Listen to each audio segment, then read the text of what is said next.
దేవునికి స్తోత్రం. ప్రియులారా, మనము ఈ లోకంలో పుట్టినది మొదలుకొని అంతము వరకు మన జీవితంలో ఎన్నో రకాలుగా ప్రభావితులమై ఇన్ఫ్లుయెన్సెస్ అయ్యి ముందుకు సాగుతూ ఉంటాము. అయితే ప్రియులారా, ఇవి మంచి చెడులుగా జీవితంలోనే మలుపు తిప్పుతూ ఉంటాయి. అయితే ఇంతకు ముందు యుగంలో ఇప్పుడు ఉన్న ఆధునిక టెక్నాలజీ లేకపోవుటచే తల్లిదండ్రుల పెద్దల ప్రభావం చాలా ఉండి వారికి లోబడ్డవారై అనుకోగలిగిన జీవితాలు ఉండేవి. అయితే ఇప్పుడు అలా కాక అభివృద్ధి చెందిన టెక్నాలజీని బట్టి, స్వంత అవగాహన, స్వంత నిర్ణయాలను బట్టి ఈ లోకంలోని ఎన్నో వింత వింత వాటికి ఆకర్షితులై వాటి ప్రభావము చాలా పడుతుంది. మరి ముఖ్యంగా మీడియా ఇన్ఫ్లుయెన్స్ చాలా ఉంది. కాబట్టి ఎంతోమంది జీవితాలు కష్ట నష్టాల వరకు ఇరుకు ఇబ్బందులలోనూ పడుతూ ఉంది. ఇది ఇలా జరుగుతుందని ముందుగానే ప్రభువు చెప్పి మనల్ని జాగ్రత్తగా ఉండమన్నాడు.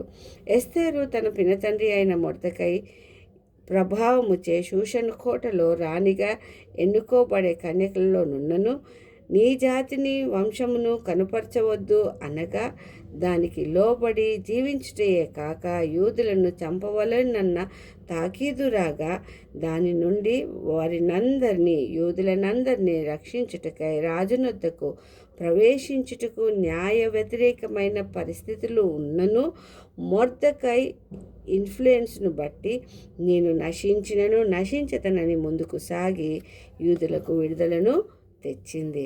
అలాగే ద్వారపాలకులు రాజును చంపవలనని కుట్ర చేయుచున్నారని మొర్దెకై తెలిపి రాజును రక్షించిన సంగతి తెలియగానే అతని నీతిని బట్టి రాజు ప్రభావితుడై ఇన్ఫ్లుయెన్స్ అయి అతన్ని సన్మానించాడు. యూదుడైనను సన్మానించబడ్డాడు మొర్దెకై.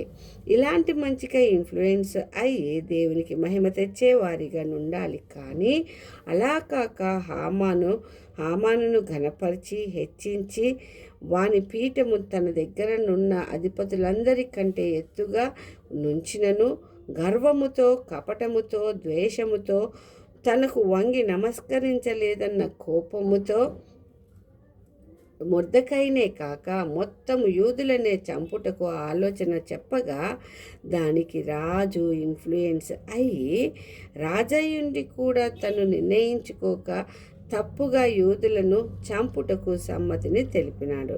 ఇలాంటి చెడునైన వాటి తట్టుపోక అందరి మేలుకై మంచికై పాటుపడి దేవునికి మహిమ తెచ్చువారిగా నుండాలి. ఆ విధంగా జీవించుటకై దేవుడు తన పరిశుద్ధాత్మ తోడును సహాయమును మన అందరికీ దయచేయునుగాక. ఈ కొద్ది వాక్యమును దేవుడు దీవించునుగాక. ఆమేన్.